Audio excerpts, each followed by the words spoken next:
입니다. 아멘. 주님을 찬양합니다. 아멘. 오늘은 증명하며 살 것인가, 증언하며 살 것인가 라는 제목으로 하나님의 말씀을 나누고자 합니다. 말씀을 시작하면서 제가 3명의 믿음의 사람 이야기를 연속해서 들려드리려고 하는데요. 이 3사람의 공통적인 신앙이 무엇인지 한번 찾아보시기 바랍니다. 먼저 첫 번째 사람은요, 믿음의 사람 이삭인데요. 이 이삭은 아브라함의 자녀입니다. 놀랍게도 아브라함은 죽으면서 자기의 모든 재산을 자녀 이삭에게 물려주는데요. 우리가 이 유산 이야기가 나오니까 눈이 동그래집니다. 도대체 뭘 줬을까? 일단 모든 소유를 다 물려줬대요. 이게 유산을 받아서 행복할 것 같지만 말씀을 보니까 이삭도 몇 가지 관리하는 게 참 만만치 않았겠다라는 생각이 듭니다. 몇 가지 부담되는 요소가 성경에 나오는데요. 일단 이 훈련된 장정만요, 최소 318명이었대요. 길리고 훈련된 자 318명, 장정. 이 사람들이 엄청 먹었을 것 같습니다. 이 사장님들이 제일 두려운 게 바로 월급날이라고 해요. 또 월세날이라고 합니다. 이 318명, 거기에 딸린 가족 식구들까지 보살피고 먹이려면 야, 이거 보통 어려운 거 아니겠다라는 생각이 들어요.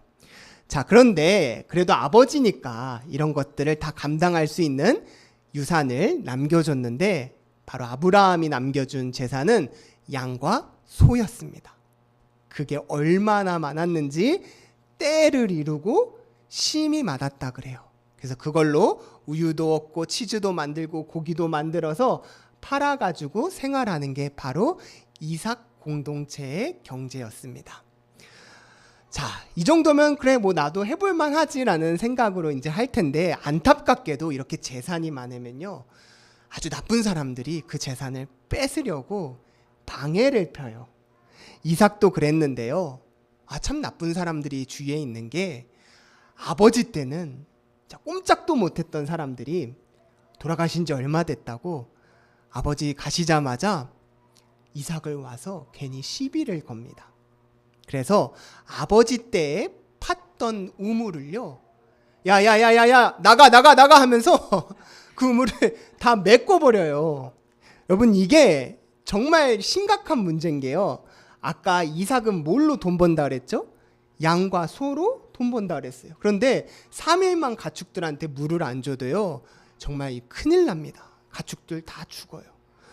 이게 오늘날로 치면요, 우리나라가 반도체랑 배터리 이런 걸로 돈을 버는데, 거기에 핵심 부품들을 야 너네 그거 만들지 마 하고 수입을 못하게 하는 거랑 똑같은 거예요. 이 전쟁 난 겁니다.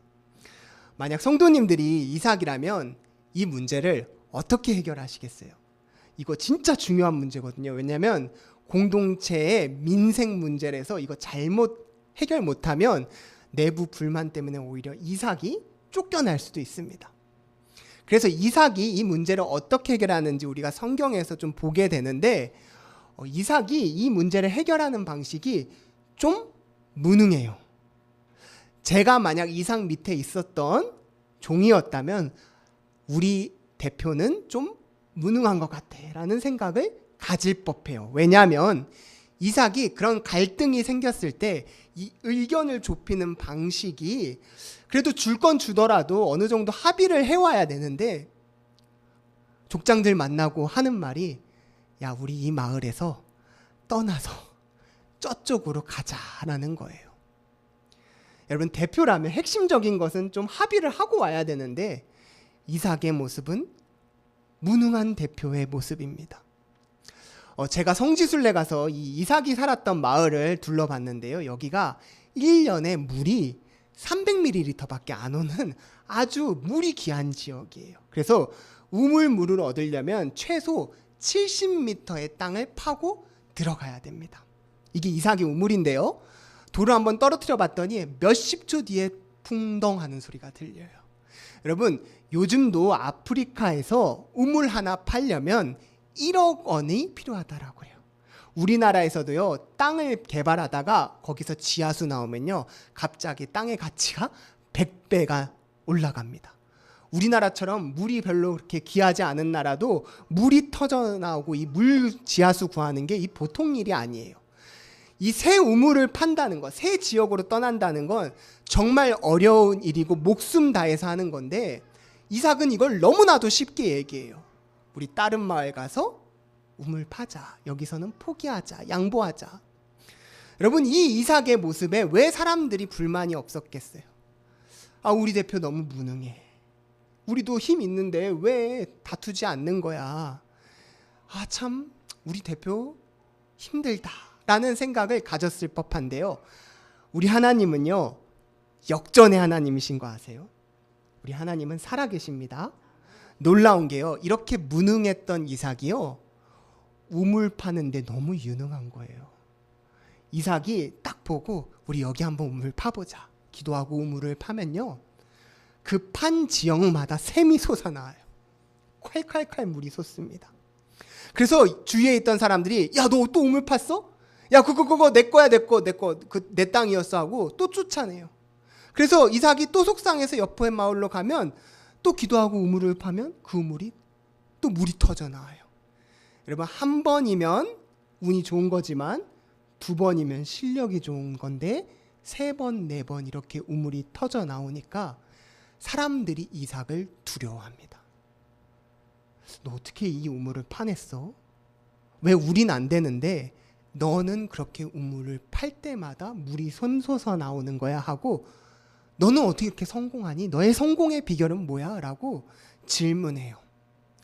여러분들이 이런 상황이라면 그 찾아온 사람들에게 뭐라고 대답하시겠어요? 내 눈이 좋아. 내가 영안이 뛰어나. 그래서 내가 딱 땅 볼 줄 알아. 그래서 여기 느낌 딱 왔어 하고 내가 잘 볼 수 있는 나의 안목을 자랑하시겠어요? 여러분, 이삭은 뭘 자랑했을까요? 이삭이 성경에 뭐라고 고백했는지 한번 이삭의 고백을 들어볼게요. 창세기 26장 22절인데요. 이제는 여호와께서 우리를 위하여 넓게 하셨다. 여러분, 이 일을 행하신 게 이삭은 뭐라고 고백하죠? 하나님이라고 고백해요. 하나님이 우리를 도와주셔서 우리가 이렇게 넓은 곳에서 이제 살 수 있게 됐어. 그리고 거기서 이삭은요, 하나님의 이름을 부르며 예배를 드립니다. 많은 사람들이 어떻게 그런 일이 생긴 거야 라고 했을 때 이삭은요, 하나님이 나를 도와주셨어. 하나님이 하셨어. 그리고 그 자리에서 하나님께 예배를 드립니다. 내가 대표로서 안목이 좋아서 우물자리를 딱 봤어, 이게 아니라 하나님을 자랑하고 증언하는 이삭의 모습을 보게 됩니다. 자, 두 번째 믿음의 사람, 우리가 함께 이야기를 들어보려고 하는데요, 이 사람의 이름은 다니엘입니다. 다니엘은요, 권모술수가 난무한 바벨론 땅에서 60년 동안 총리를 한 사람이에요. 1년 총리한 게 아니고요, 5년 총리한 게 아니고요, 60년간 무려 5명의 왕을 거쳐서 총리직을 감당한 사람입니다.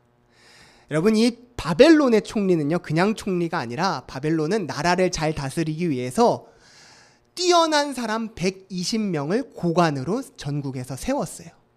그런데 그 120명 중에 또 더 뛰어난 사람 3명을 총리로 세웠는데 그게 바로 다니엘이었습니다. 다니엘이 총리가 될 수 있었던 이유를 그래서 성경도 이렇게 얘기해요. 다니엘은 마음이 뭐하다고요? 민첩하여 총리들과 고군들 위해서도 뛰어났다라는 거예요. 여러분, 우리는 일 못하는 사람을 총리로 세우지 않습니다. 다니엘은 일을 정말 잘했고요, 뛰어났고 특출났고 일을 잘 처리했습니다. 이 다니엘이 살아가는 공간은 아주 경쟁이 가득한 바벨론 궁정이어서 내가 어떻게든 좀 뛰어나서 120명 안에 들고 그 120명 안에서도 내 가치를 보여줘서 3명 안에 드는 아주 힘든 경쟁 사회였어요. 그래서 잠깐만 내가 이번 달 삐끗해도 무너져 버리는 곳에서 다니엘은 60년간 총리직을 수행했다라는 거예요. 자, 이 정도 다니엘의 지혜와 능력이면 사람들이 와서 다니엘한테 묻습니다.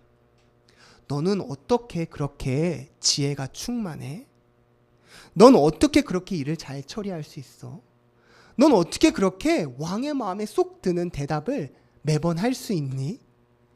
너는 어떻게? 라는 질문에 여러분이라면 뭐라고 대답하시겠어요? 내가 좀 지혜롭잖아. 내가 여기서 벌써 짬이 60년이야. 딱 보면 모르겠니? 하고 나를 자랑하시겠습니까? 그럼 지혜의 근원이 무엇이냐라고 했을 때 다니엘은요, 뭐라고 고백하냐면 성경 다니엘서 3장 20절 같이 읽습니다. 다니엘이 말하여 이르되 영원부터 영원까지 하나님의 이름을 찬송할 것은 지혜와 능력이 그에게 있음이로다. 아멘. 다니엘이 뭐라고 선포하나요? 다니엘은 하나님께서 나에게 지혜와 능력을 주셔서 내가 지혜로워졌다라고 하나님을 자랑하고 증언해요. 내가 뛰어나서 60년간 총리직을 감당한 게 아니라 하나님이 내 안에 계셔서 내가 그렇게 됐다라고 간증합니다. 여러분, 제가 세 번째 믿음의 사람 이야기를 이제 마지막으로 들려드릴게요. 첫 번째 사람, 두 번째 사람, 세 번째 사람의 공통점을 우리가 찾아가는 겁니다. 마지막 믿음의 사람은요, 베드로인데요. 베드로는 매일 아침 일어나면 성전에 올라가서 기도를 했습니다. 그럼 그 기도하러 올라가는 길에 같은 자리에서 매일 구걸하던 안진뱅이가 있었어요. 그 날도 그 안진뱅이가 베드로를 보고 먹을 것이 없을까 구걸하는데요. 베드로가 뭐라고 얘기냐면 내게 은과 금은 없지만 내게 있는 걸 당신에게 주노니 바로 나사렛 예수 그리스도의 이름으로 일어나 걸으십시오라고 일으켜 세웠더니 놀라운 일이 벌어졌어요. 안진뱅이가 예수님의 이름으로 일어나 서서 다리에 힘이 생겨 뛰어 찬양을 하는 겁니다. 놀라운 예수님만 행할 수 있는 기적을 베드로가 선포했을 때 일어나게 된 거예요. 그래서 사람들이 막 웅성웅성하면서 베드로를 주목해서 보기 시작합니다. 여러분, 이렇게 사람들이 나를 주목해서 볼 때 엄청난 초자연적인 기적이 내 말의 선포에 따라 이루어졌을 때 베드로가 뭐라고 대답하냐면요, 여러분 왜 저를 주목하십니까? 이 기적이 제 개인의 능력과 경건으로 이뤄진 것으로 생각하십니까? 여러분, 저 주목하지 마세요. 제가 아니라 이 일을 행하신 분은 하나님이십니다. 예수님이십니다. 라고 예수님을 증언해요. 이삭, 다니엘, 베드로 세 사람의 공통점은요, 믿음의 사람인데 하나님을 자랑해야 하는 자리에 마땅히 하나님의 영광을 올려드린 믿음의 사람이라는 거예요. 여러분, 우리가 살다 보면 사람들이 우리에게 질문할 때가 있어요. 너는 어떻게 그렇게 잘 살 수 있는 거야? 너는 어떻게 그렇게 평안한 거야? 라고 할 때 하나님을 드러내는 믿음의 자녀 되길 소망합니다. 하나님의 영광을 드러내야 하는 순간에 정확히 하나님의 영광을 드러내는 믿음의 사람들이었어요. 능력과 지혜와 생명이 하나님께 있다라고 선포한 사람들이었는데요. 살다 보면은 이 고백이 굉장히 큰 시험거리인 거 아세요? 마땅히 하나님의 영광을 선포하는 게 시험거리라는 거예요. 왜 시험거리냐면 그 순간에 사탄이 함정을 파놓고 하나님의 영광을 네가 가로채라고 우리를 시험하기 때문이에요. 사단은요, 하나님 앞에서 자기의 영광을 구하게 하고 그 영광을 통해서 자기 자신을 신뢰해서 하나님으로부터 사람들이 멀어지길 너무 바래요. 그래서 하나님을 자랑하고 증언하는 게 아니라 내가 이렇게 대단해, 내가 이렇게 놀라운 일을 했어, 나는 이렇게 가치 있는 사람이야, 그러니까 나를 주목해 라고 우리를 그렇게 살도록 시험하게 합니다.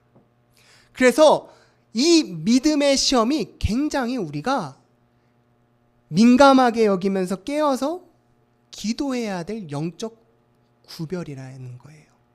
여러분, 오늘 본문이 바로 그러한 말씀을 담고 있는데요. 바울 사도가 고린도 교회 성도들에게 이런 말을 해요. 오늘 본문 고린도전서 1장 31절인데 같이 한번 읽어볼까요? 기록된 바 자랑하는 자는 주 안에서 자랑하라 함과 같게 하려 함이니라. 아, 목사님 이 말씀 보니까 오케이, 자랑하고 싶을 땐 주님 안에서 자랑하면 되겠네요 라고 우리가 생각할 수 있어요. 그런데 이 말씀을 원어에 가깝게 번역한 새번역 성경으로 읽어보면요, 같이 읽어볼게요. 누구든지 자랑하려거든 주님을 자랑하라라는 거예요. 여러분, 자랑하고 싶을 때 있잖아요. 내가 이렇게 놀라운 일을 했어, 막 인정받고 싶고 나의 가치를 세우고 싶을 때 성도는요, 주님을 자랑해야 된다라는 거예요. 하나님이 나에게 이런 놀라운 일을 했어라고 증언해야 된다라는 겁니다. 오늘 왜 그래야 되는지 우리 같이 말씀을 살펴보고자 하는데요, 하나님께서 나를 통해서 자랑받는 걸 너무 기뻐하세요.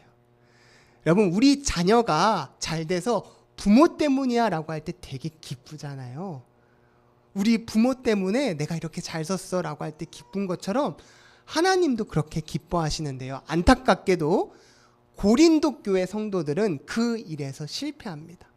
여러분, 고린도라는 지역이 어디였는지 지도로 보고자 하는데, 이 고린도는요, 고대 로마 그리스 세계에서 물류와 물자와 자원이 몰리던 항구 도시였어요.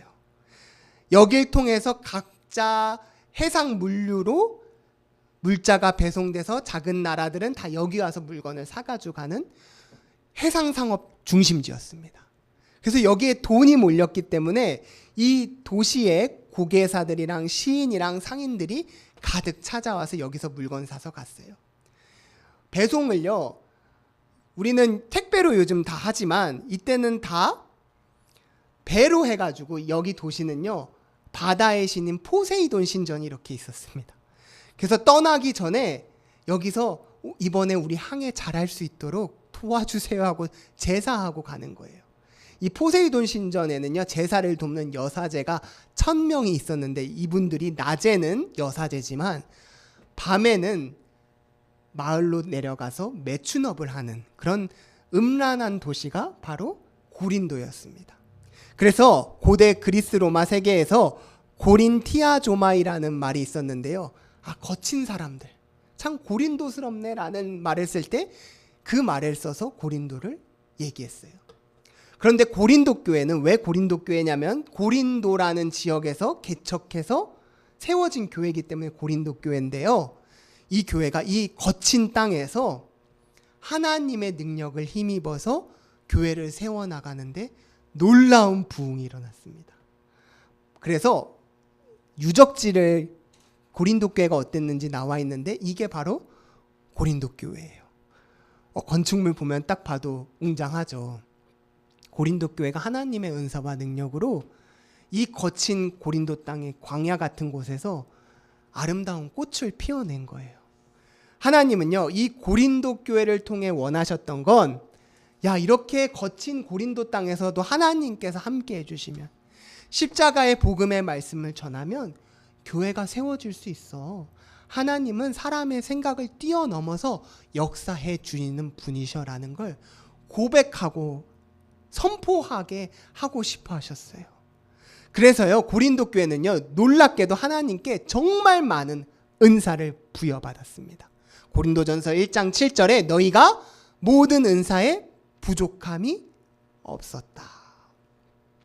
그들이 받은 은사가 무엇이었는지, 선물이 무엇이었는지, 능력이 무엇이었는지 고린도전서 12장 8절과 10절 사이에 나오는데요, 같이 읽어볼까요? 어떤 사람에게는 성령으로 말미암아 지혜의 말씀을, 어떤 사람에게는 같은 성령을 따라 지식의 말씀을, 다른 사람에게는 같은 성령으로 믿음을, 어떤 사람에게는 한 성령으로 병 고치는 은사를, 어떤 사람에게는 능력 행함을, 어떤 사람에게는 예언함을, 어떤 사람에게는 영들 불변함을, 다른 사람에게는 각종 방언 말함을, 어떤 사람에게는 방언을 통역함을 주셨다. 여러분, 하나님께서 강동수정교회를 세우시는데 내가 너희에게 무슨 능력을 줄까? 내가 너희 사업장을 세우는데, 너희 직장을 세우는데, 너희 가정을 세우는데 필요한 능력을 하나 달라고 요청할 때 여러분 뭐 달라고 하시겠어요? 저는요, 몸이 아픈 성도님을 신방할 때면 하나님께 하나님 저 병 고치는 은사를 주세요 라고 기도해요. 또 사업장을 운영하시는 곳에 신방을 가면 하나님 저에게 예언의 은사를 주셨으면 좋겠어요. 그래서 이분이 사업을 하시는데 앞으로 헤쳐나가야 할 고민들을 지혜롭게 이렇게 하세요 라고 알려줄 수 있는 예언의 은사가 있었으면 참 좋겠어요. 또 말씀을 전할 때는요, 하나님 저 정말 지혜의 은사가 있었으면 좋겠습니다 라고 기도하게 돼요. 그런데 이런 놀라운 능력을요, 하나님께서 교회를 세우기 위해 각 성도들에게 선물로 주신다라는 겁니다. 성령 안에서 하나님께서 우리에게 이 은혜를 주세요. 그 은혜를 주시는 건요, 나를 드러내고 나를 자랑하는 것에 사용하기 위함이 아니라 하나님의 영광을 드러내라고, 하나님의 공동체를 세우라고 이걸 주시는 거예요. 그런데 안타깝게도 고린도 교회 성도들은 이걸요, 하나님의 영광을 올려드리는 데 쓴 게 아니라 자기를 자랑하는 데 썼어요. 그래서 바울 사도가 이 문제를 지적하고자 쓴 편지가 고린도전서 후서입니다. 뭐라고 얘기하냐면 본문 1장 26절에 이렇게 얘기해요. 형제 자매 여러분, 여러분이 부르심을 받을 때 그 처지가 어떠했는지 생각해 보십시오. 지금 너희가 은사가 너무 많아서 능력이 너무 많아서 막 자랑하는데 처음 하나님께 영접했을 때를 한번 생각해 보라는 거예요. 육신의 기준으로, 세상의 관점으로 봤을 때 지혜 있는 사람 많지 않고 권력 있는 사람 없고 가문 훌륭한 사람 없었습니다. 그런데 하나님께서는 지혜 있는 자들 부끄럽게 하시려고 우리 같은 약한 사람들을 불러서 세상에 강한 사람들을 부끄럽게 하셨다라는 거예요. 그래서 곧 잘났다고 하는 사람들을 없애시려고 하나님께서 아무것도 아닌 우리를 택하셨다라는 겁니다. 그것을 통해서 하나님께서 보이고자 하셨던 것은 바로 아무도 하나님 앞에서는 자랑하지 못하게 하시려고 했다라는 거예요. 그런데 고린도 교회는 하나님의 이 기대를 충족시켜 드리지 못했어요. 하나님께 능력받아서 행한 일을 이건 내가 했어. 내가 지혜로워서 이렇게 지금까지 왔어. 나는 이렇게 잘하는 사람이야 하고 나의 가치를 세우는데 사용했습니다. 그래서 고린도 교회에 무슨 일이 벌어졌냐면요, 바울 사도가 고린도 교회 성도들을 한마디로 정의하는데 뭐라고 얘기하면 너희는 은사가 많아서 능력이 많다라고 자랑하지만 너희는 여전히 육신에 속한 사람들이라 그래요. 너희 안에 시기와 분쟁이 너무 커서 각자 받은 은사가 네가 크네 내가 크네, 내가 너보다 더 큰 은사를 받았으니 네가 나를 섬겨야 돼 라고 군림하려 했다라는 거예요. 여러분, 여기서 시기와 분쟁이 있으니까 그냥 조금 교회 내에 시기와 분쟁이 생겼나 보다, 어느 공동체나 어떻게 이상적일 수 있겠어, 다 조금씩 싸우고 현실에 맞춰서 사는 거지라고 생각하실 수 있는데요, 원어로 보면 이 시기와 분쟁이 전쟁 났다라는 뜻이에요. 완전히 쫙 갈라졌습니다. 그래서 어떤 일이 벌어지냐면 예배 끝나고 성만찬 하잖아요. 공동 식사를 하는데 나 쟤 보기 싫어, 나 쟤랑 같이 있기 싫어. 그래서 주님의 이름으로 집행하는 성만찬인데도 마음에 맞는 사람들끼리 먹고 헤어졌어요. 그리고 우쭐댔습니다. 자기를 자랑하고 말과 행동이 달라서 하나님을 말로는 행하면서 그 안에 음행하는 사람들이 있었습니다. 심지어. 그런데 그런 사람들을 쫓아내지도 않았어요. 교만해서요, 하나님보다 자기의 지혜를 자랑했습니다. 그래서 결국엔 그들은 하나님께 어떤 평가를 받냐면 육신에 속한 자라는 얘기를 듣게 돼요.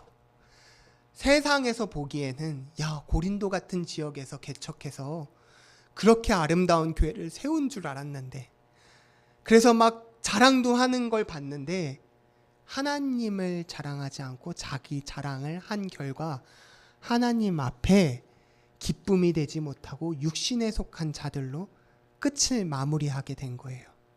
하나님께서 그 교회를 사랑하셔서 1대 담임 목사로 사도 바울 보내고 2대 담임 목사로 아볼로를 보내고 정말 성령이 충만한 사람을 세워주셨음에도 불구하고 그 끝의 결과가 육신에 속한 자가 돼버린 겁니다. 여러분, 오늘 이 말씀을 우리 삶에 그럼 어떻게 적용하면 될까요? 여러분, 제가 오늘 능력 설교 지금 하고 있는 거예요. 여러분이 하나님께 기도하고 간구하면 하나님은 여러분에게 놀라운 은사와 능력을 부어주십니다. 교회를 세우시기 위해서, 하나님의 공동체를 세우시기 위해요. 그래서 우리는 기도해야 됩니다. 하나님, 저 좀 도와주세요. 하나님, 저에게 이런 문제가 있는데 저에게 능력 주세요 라고 기도해야 됩니다. 그런데 우리가 이 능력 설교를 들으면 갑자기 귀가 쫑깃해집니다. 왜냐하면 하나님, 어떻게 하면 저도 그 능력을 받을 수 있을까요를 궁금하기 때문입니다. 그런데 여기서 우리가 멈추면 안 돼요. 하나님은요, 능력 주시는 것보다 더 중요한 게 내가 너에게 능력을 줬을 때 너는 그 능력으로 나를 어떻게 증언할 것이냐라는 걸 더 관심 있어 하시거든요.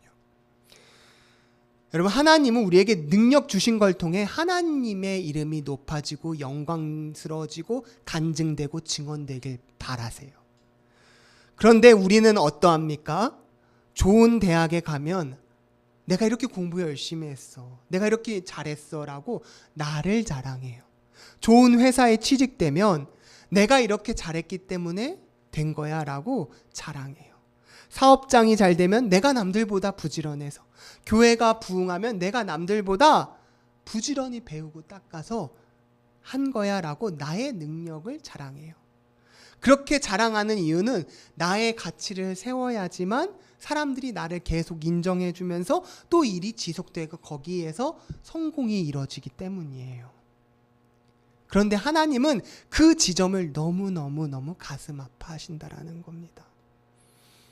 하나님은요, 능력을 줬더니 교만해져서 하나님의 영광을 가로채는 사건을 너무너무 많이 겪으셨어요. 그래서 능력 주세요 라고 기도할 때 오히려 하나님은 나를 향해서 이런 모습으로 생각하실 거예요. 내가 너에게 이 은사와 능력을 주면 너가 그 능력과 은사로 나를 영광되게 증언할 수 있겠니? 물어보신다고요. 역대하 26장 16절에 우시야 왕은 힘이 세어지면서 교만하게 되더니, 처음에 힘이 약할 땐 하나님께 능력 달라고 했지만 교만해졌다라는 거예요. 히스기야는요, 마음이 교만해서 그 받은 은혜를 보답하지 아니했다라고 합니다.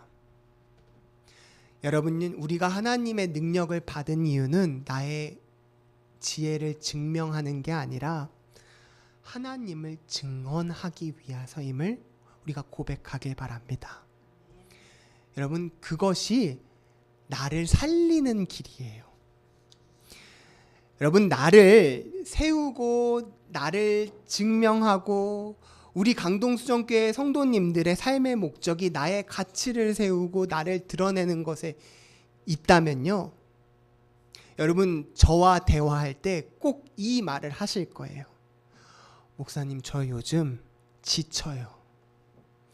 목사님, 저 요즘 너무 힘들어요. 동기부여도 좀 없고 마음에 번아웃이 찾아왔어요 라고 말하실 거예요. 그리고 허무해요 라고 얘기하실 거예요. 여러분, 자기 증명의 끝판왕이 바로 성경의 솔로몬이었습니다. 이 솔로몬이 내가 나를 위하여 여러 가지 실험을 해서 궁전도 세워보고 사업도 크게 해보고 나무도 많이 심어보고 금도 팔아보고 여러 가지 일들을 했는데 그의 노년에 하나님이 찾아오셔서 그에게 주신 마음의 감정은 무엇이었냐면, 내 가치를 증명하는 데 쓴 솔로몬의 마음에 하나님은 인생이 참 헛되다, 인생이 참 허무하다. 하나님이 노년에 솔로몬에게 주신 감정은 헛되다라는 감정이었어요. 그리고 그 모든 감정을 기록하게 하셔서 남긴 게 전도서입니다. 하나님께서 그 감정을 느끼게 하셨고 자기를 증명하고 자기의 가치를 세우는 삶이 그 끝이 무엇인지를 솔로몬을 통해 사람들에게 남겨주셨어요.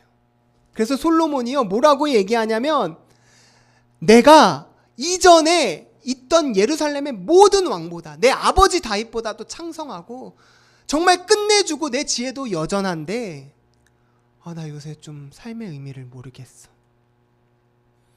내가 산 게 왜 살았지? 너무 헛된데? 삶의 의미도 모르겠고 동기부여도 안 되고 허무함이었다라는 거예요. 그런데요, 자기를 증명하는 데 에너지를 쓰지 않고 하나님을 증언하는 사람들은요, 더 이상 내 가치에 집중하지 않고 하나님의 가치에 집중하기 때문에 삶의 동기부여가 넘쳐 흘러요.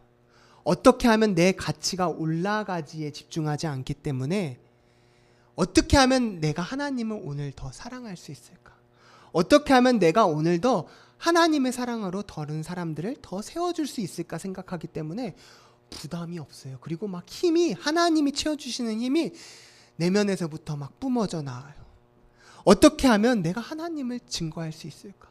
그래서요, 내가 나를 어떻게 하면 세우지, 내가 어떻게 하면 나를 증명하지 했을 때는 벌써부터 그 아침 하루가 부담되고 정말 너무 집을 나서기가 싫어요. 힘들고요.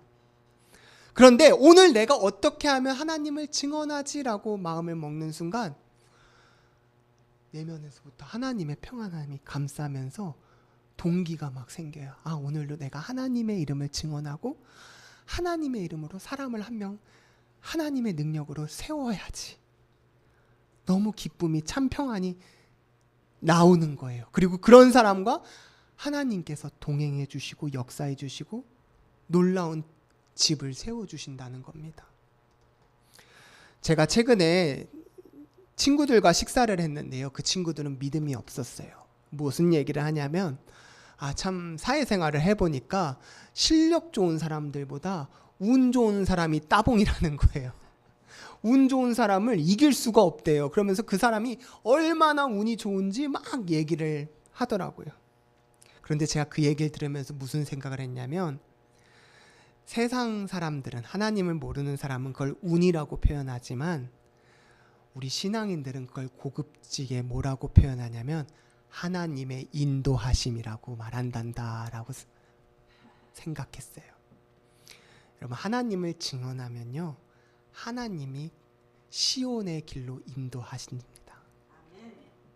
하나님을 증언하시고 그것에 내 삶의 목적을 두면 하나님이 풀어주시고 해결해 주시고 더 높은 곳에서 증언하라고 하나님이 나를 세워주세요. 바울도 그렇잖아요. 야, 너가 거기서 나를 증언했니? 너 가이사 앞에 서리라라고 얘기해요.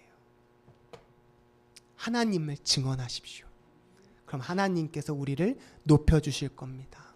높여달라고 기도하지 마세요. 하나님께서 그를 사용하실 수 없습니다.